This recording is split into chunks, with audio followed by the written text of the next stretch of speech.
जो अब उत्तर प्रदेश में हुआ, हम लोग लगातार इससे पहले हम लोगों ने देखा ईडब्ल्यूएस आया, उससे पिछड़ों को घात हुई। लगातार सारी चीज़ें प्राइवेट हो रही हैं, उससे जो आरक्षण है वो खतरे में आया। अब हम लोगों ने देखा कि नगर निकाय के चुनाव से सारी सीटें सामान्य कर दी गई जो पिछड़ों के लिए आरक्षित थी। देखो साहब, इस समय अगर हम देखें तो भारतीय जनता पार्टी की केंद्र में सरकार है और राज्य में भी तकरीबन तकरीबन 17-18 राज्यों में ये सरकार में है। तो अगर इनकी नीयत और नीति पिछड़ों के प्रति ठीक होती तो ये सभी जगह 27% आरक्षण लगा चुके होते। आप देखिए भारतीय जनता पार्टी की जहाँ जहाँ सरकार है, चाहे हम बात कर लें मध्य प्रदेश की, चाहे हम बात करें महाराष्ट्र की, जितने भी तमाम राज्य हैं, ठीक है, चाहे गुजरात की बात करें, कहीं भी ये पिछड़ों को आरक्षण नहीं दे रहे हैं।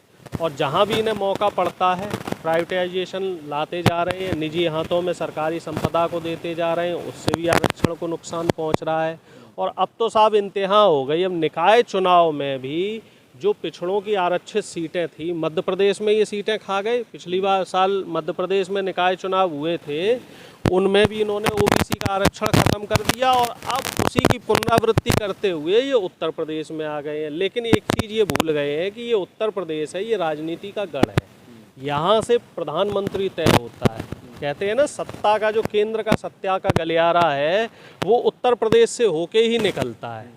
तो अब इन्होंने यहाँ पे ओबीसी के आरक्षण को खाने की कोशिश की है, जिसका तमाम विपक्षी दल विरोध कर रहे हैं। समाजवादी पार्टी प्रमुख विपक्षी दल है, वो भी विरोध कर रही है।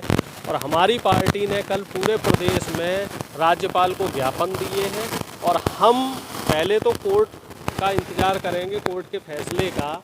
सुप्रीम कोर्ट में याचिका दायर हो रही है और अगर कोर्ट हमारे पक्ष में फैसला नहीं देता है तो हम सड़क पे आके आंदोलन करेंगे।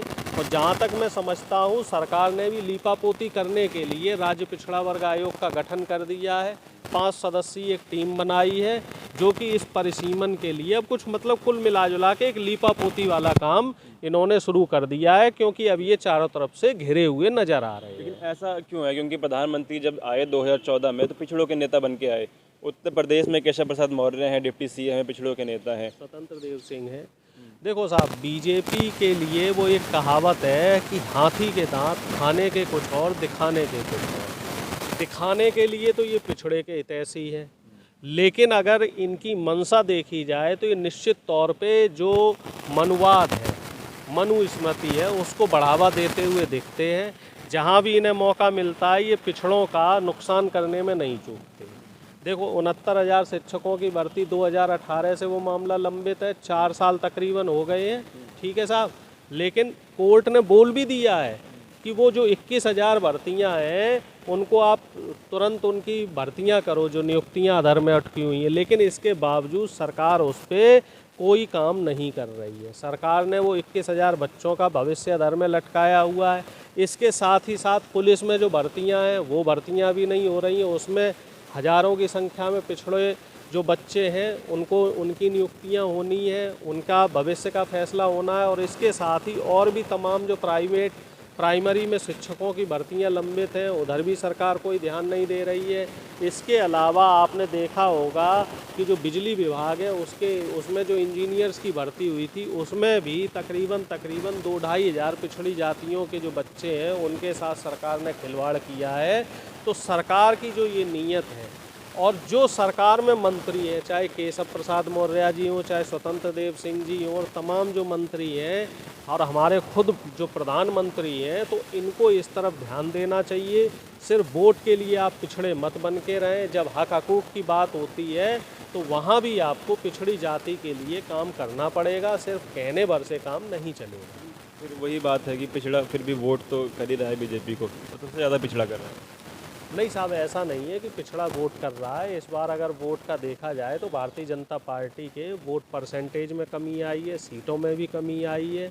और अभी जो मैनपुरी में चुनाव हुआ, खतौली में जो चुनाव हुआ, ख़ास तौर से खतौली की बात करें तो वहाँ जाट, गुर्जर, पिछड़े और दलितों ने मिलकर भारतीय जनता पार्टी को हराया है। वो परंपरागत सीट जो थी वो बीजेपी की सीट थी। और मुझे पूरी उम्मीद है कि 2024 में परिवर्तन होगा। उत्तर प्रदेश में भारतीय जनता पार्टी को बहुत बड़ा नुकसान होने वाला है, बिहार में भी इनको नुकसान होगा।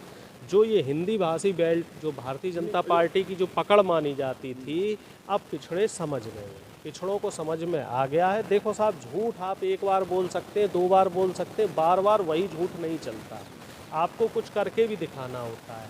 राजस्थान में भी इन्होंने पिछड़ी जाति के लिए जो है 21% आरक्षण लगा रखा और वहाँ हॉरिजेंटल आरक्षण लगा रखा है, उसकी वजह से बहुत नुकसान हुआ है। और आप अगर हरियाणा में बात करें, हरियाणा में तो इनकी सरकार है, इन्होंने हरियाणा में पिछड़ों को 2 भागों में बांट रखा है, BCA और BCB। सिर्फ 9% आरक्षण दे रखा है और अभी भी वहाँ 18% आरक्षण इन्होंने वहाँ भी हक मार रखा है। तो इनकी जो स्ट्रैटेजी है, इनकी जो प्लानिंग है, इनकी जो कार्यशैली है, वो कार्यशैली अब पिछड़ी जाति के जो नेता हैं, सोशल एक्टिविस्ट हैं, इनको समझ में आ रही है। जो चिंतक हैं पिछड़ी जातियों को, उनको भी समझ में आ रही है और एक मूवमेंट तैयार हो रहा है। और इसमें एक अच्छा मुद्दा ये बन के आता है कि अगर जातिवार जनगणना हो जाए, जातिगत जनगणना हो जाए, तो मुझे ऐसा लगता है कि साहब इन सारी जो समस्याएं हैं इनका एक हल हो जाए।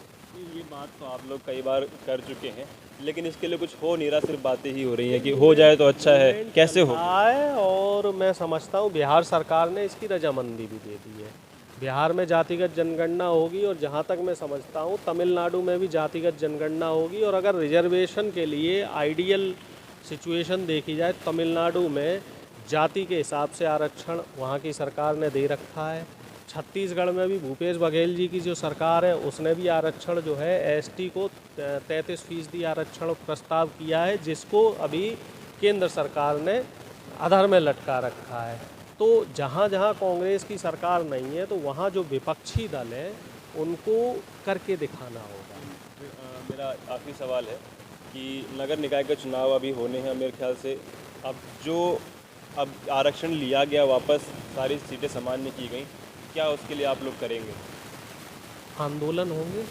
और मैं ये समझता हूँ कि सरकार के लिए, ख़ास तौर से उत्तर प्रदेश में, इतना आसान नहीं रहेगा। जब तक इस पे परिसीमन करके दोबारा सीटों को आरक्षित नहीं किया जाएगा, तब तक हम लोग चुनाव नहीं होने देंगे। चुनाव होने नहीं देंगे या फिर लड़ेंगे नहीं? नहीं, इतना आसानी से चुनाव नहीं होगा। इस बार आंदोलन होगा, क्योंकि हम इन चीज़ों को समझ रहे हैं कि भारतीय जनता पार्टी पिछड़ों को, दलितों को, शोषितों को, वंचितों को, आज इन्होंने पिछड़ों का आरक्षण खाया है, कल को ये दलितों के पीछे पड़ जाएंगे, फिर माइनॉरिटी के पीछे पड़ जाएंगे। ये एक एक करके हर किसी को जो उनके मौलिक अधिकार हैं उनसे वंचित कर रहे हैं।